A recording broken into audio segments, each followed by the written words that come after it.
This is Gloria and Glaze's rendition of sourdough English muffins.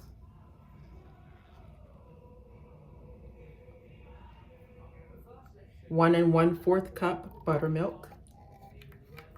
I always use whole milk products. So in this case, I'm using whole milk buttermilk. 1 cup of bubbly, active, jiggly sourdough starter. And this just happens to be Renee, which is a wonderful blend of bread and wheat flour that gives it a great nutty taste and just bold flavors and aromas. This is Renee. And we're going to use 1 cup of Renee. Look at it. It's just so bubbly and active. I just love it.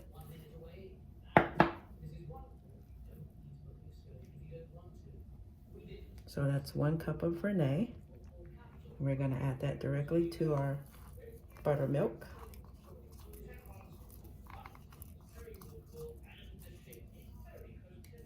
Okay.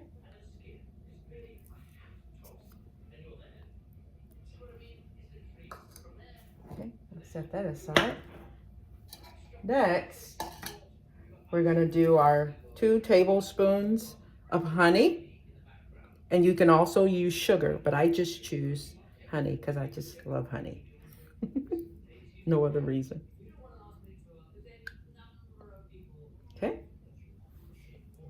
Also, 2 tablespoons of either butter or olive oil. And I just so happen to have olive oil ready. So I'm going to use 2 tablespoons of EVOO, extra virgin olive oil. Doesn't have to be extra virgin olive oil, it could just be regular, but this is the one I'm using because it's packed with flavor. And then I'm going to give this a stir. Get it all mixed in there and homogenize together.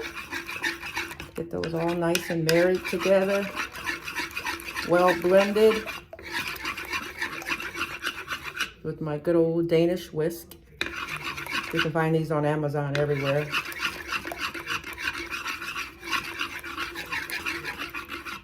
Then I'm going to add my 3 1/2 cups of either AP or bread flour.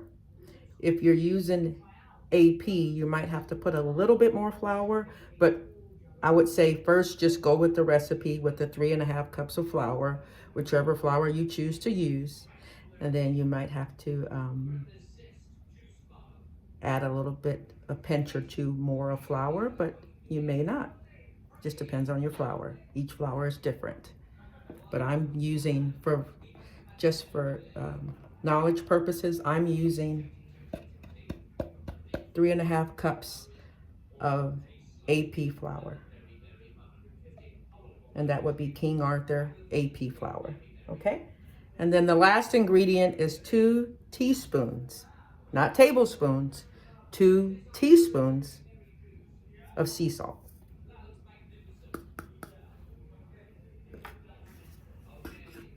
And we're gonna blend that together until there's no dry areas. And then I'm gonna go in there with my hands and do my thing. I like doing this. This works, helps me get it all nice and blended. Whatever way works for you, but this is what I just like to do. Okay, now it's all nice and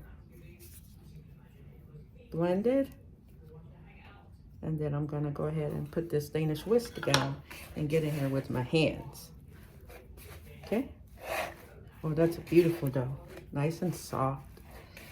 Not too dry at all. That's perfect for English muffins.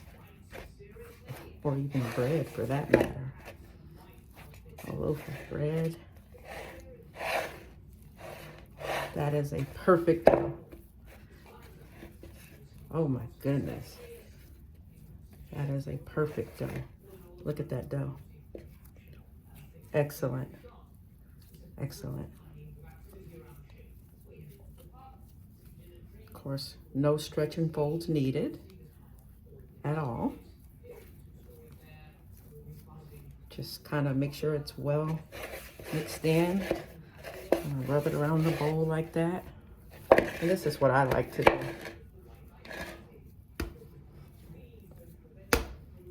Just do a couple of folds. You can even do that. It's my favorite thing to do. But you don't have to.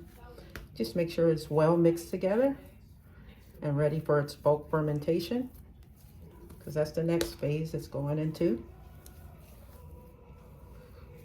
Yep. This is just what I like to do. If you wanted to just simply just use the bowl, give it a few turns in the bowl, you could do that. You could. You basically just want it mixed very well where there's no dry spots, and it's evenly hydrated, and it's pretty much ready for bulk fermentation. All that little extra stuff that I did on the counter is just for me. You don't have to do that. Voila, it's ready for bulk fermentation. And that will be anywhere from 3 to 5 hours, depending on the temperature in your home.